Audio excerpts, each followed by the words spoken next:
Merci d'avoir choisi Dakaractu pour vous informer.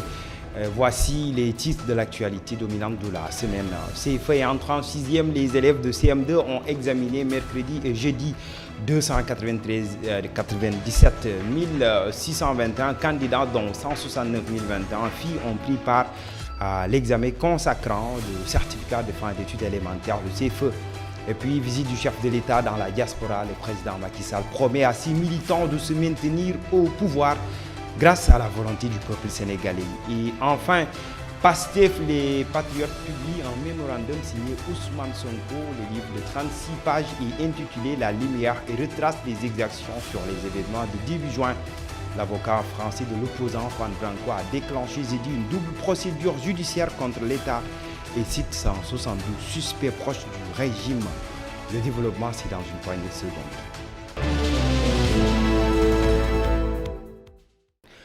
Mesdames, Messieurs, bienvenue.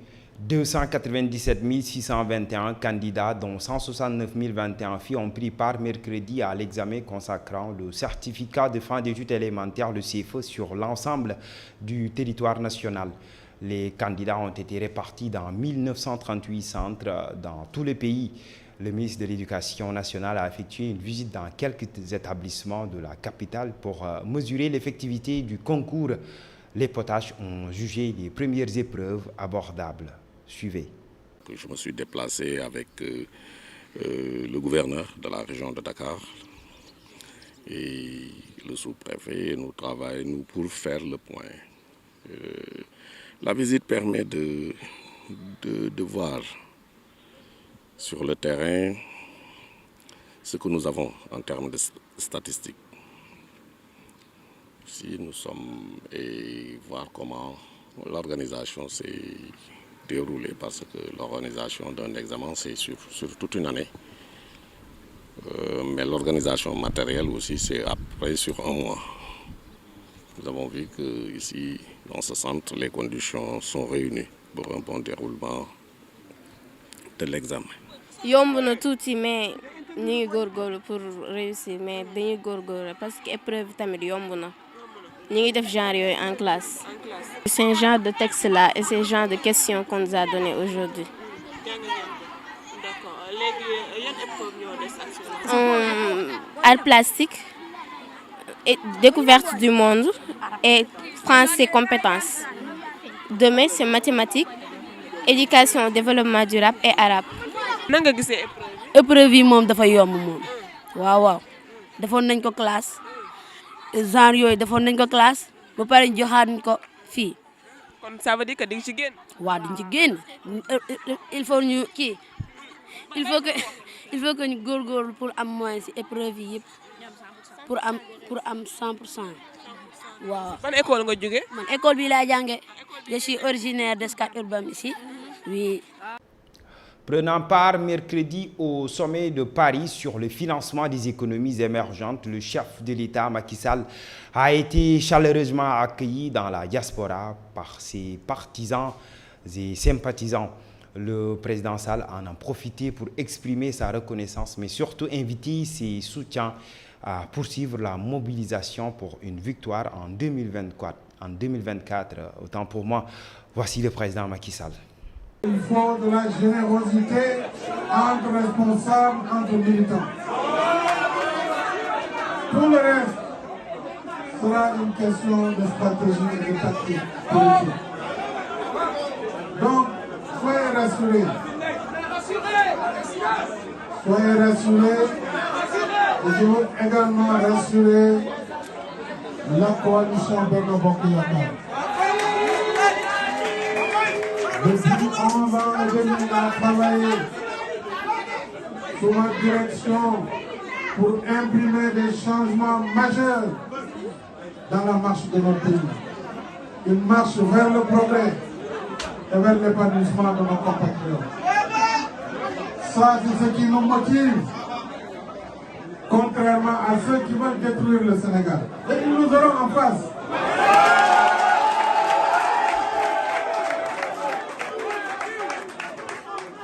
Nous nous érigerons pour protéger le Sénégal et la paix dans ce pays.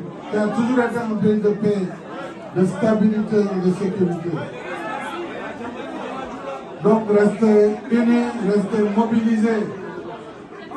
De toutes les façons, je m'adresserai au pays dans pas longtemps. Donc, nous aurons à faire, beaucoup à faire après cette déclaration pour aller vers la marche du progrès et vers la victoire de 2024.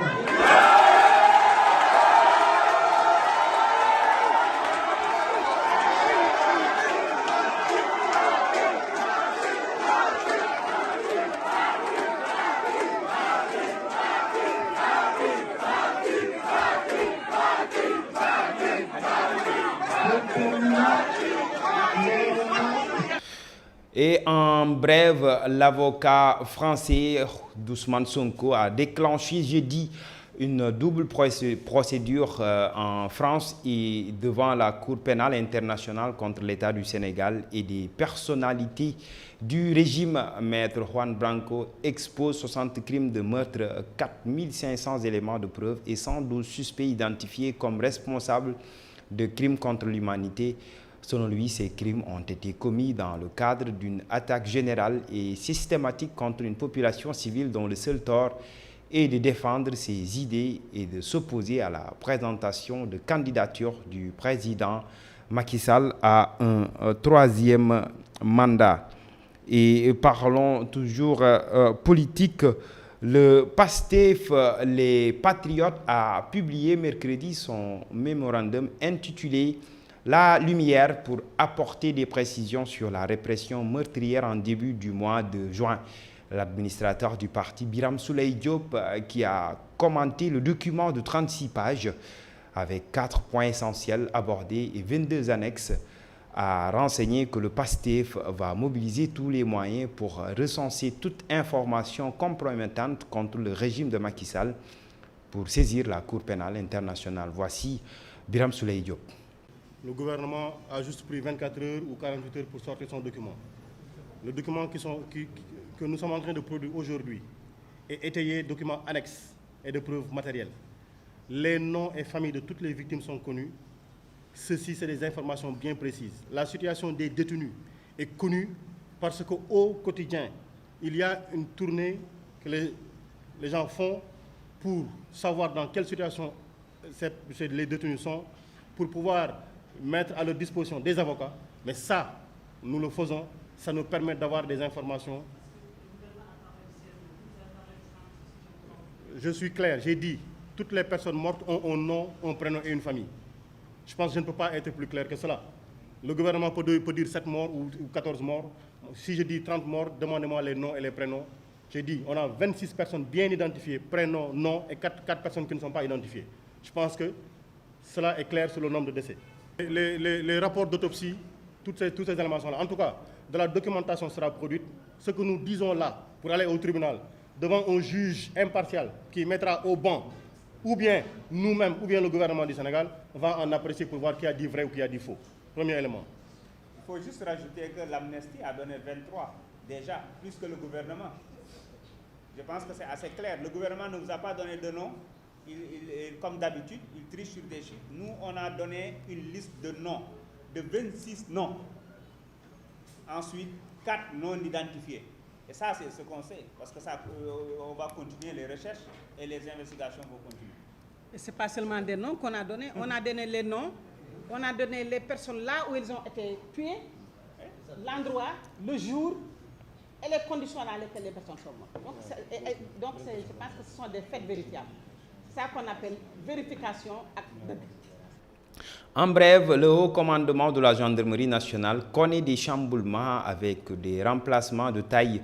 Le colonel Papa Diouf de la gendarmerie nationale, précédemment adjoint chargé des opérations à l'état-major, est promu au grade de général de brigade. Il est remplacé par le général de brigade Daouda Diop, précédemment patron de la gendarmerie mobile, et désormais à la tête de la gendarmerie territoriale.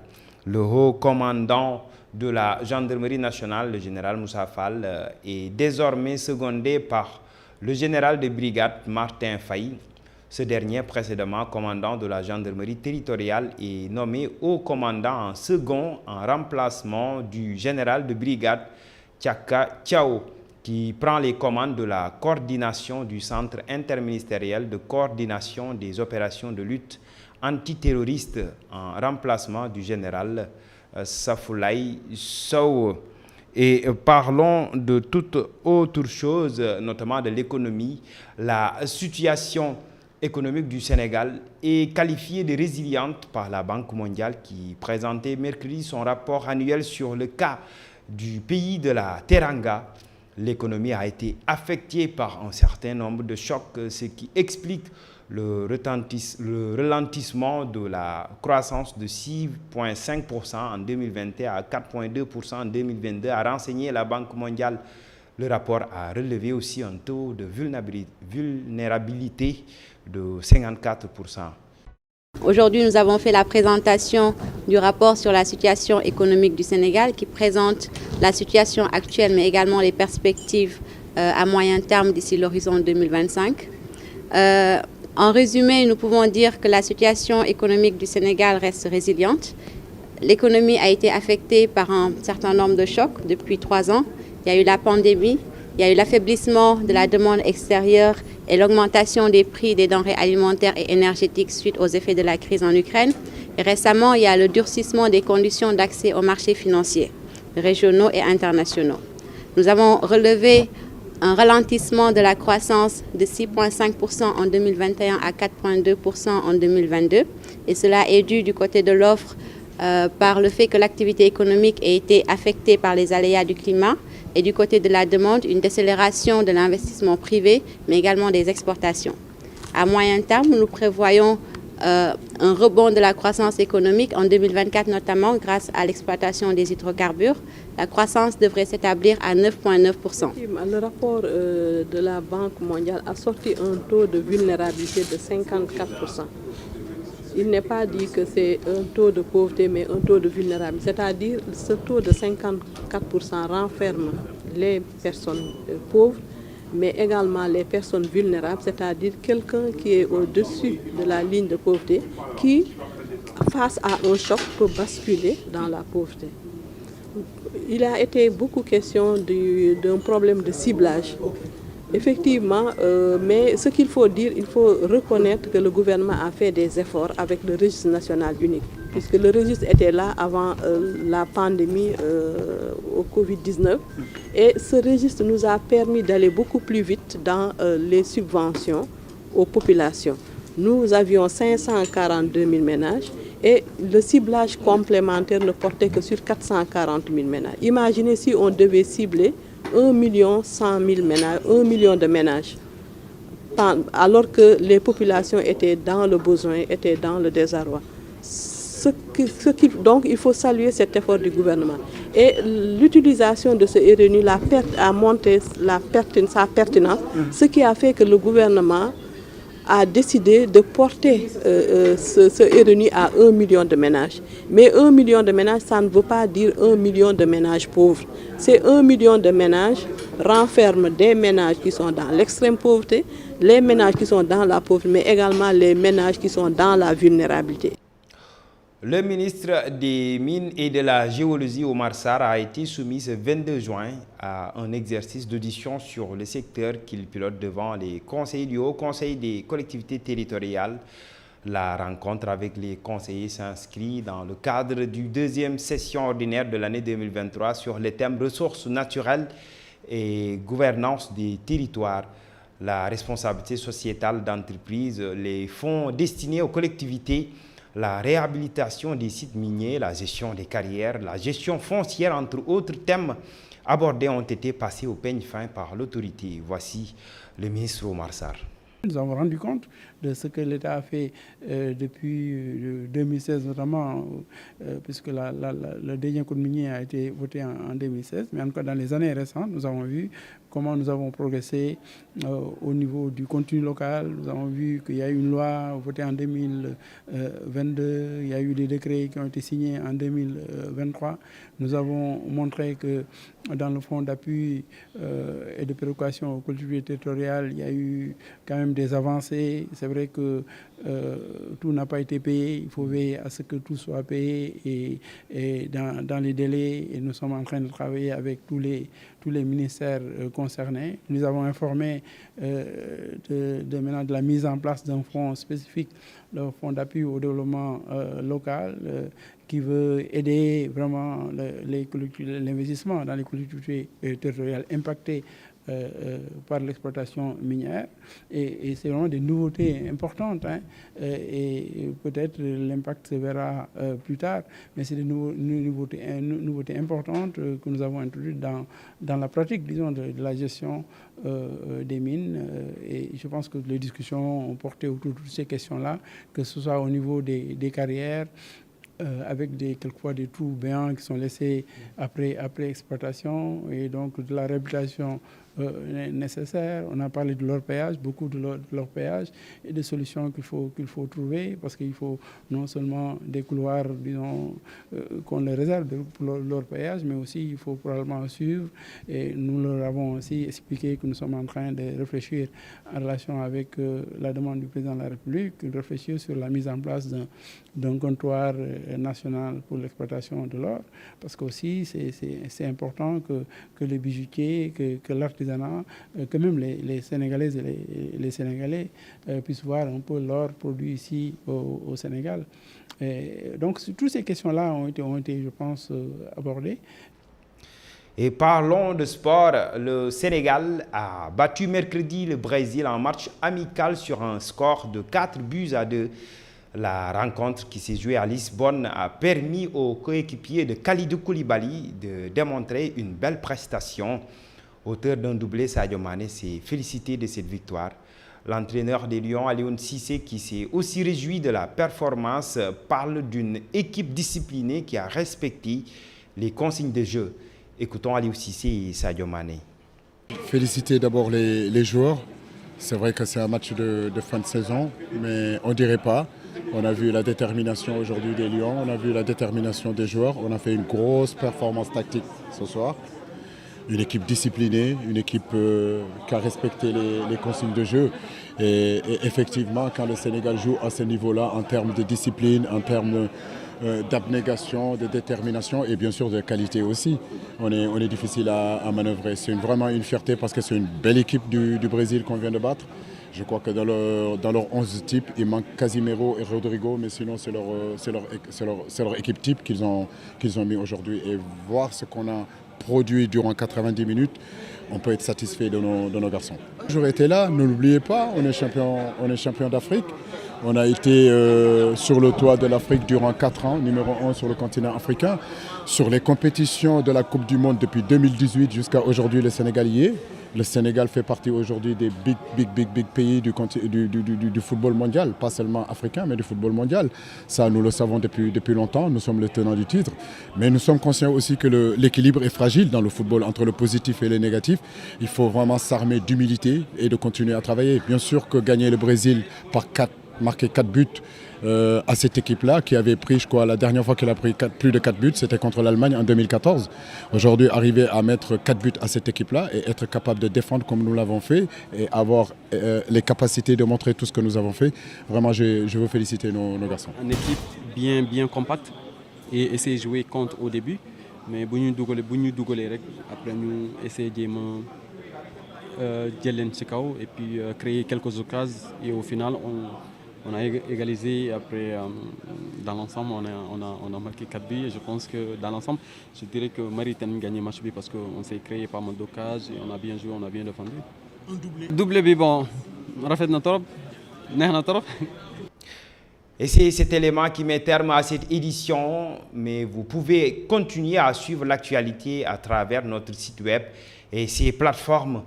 Rendez-vous est fixé le week-end prochain. Bon week-end à toutes et à tous, mais surtout, bonne fête de Tabaski. Au revoir.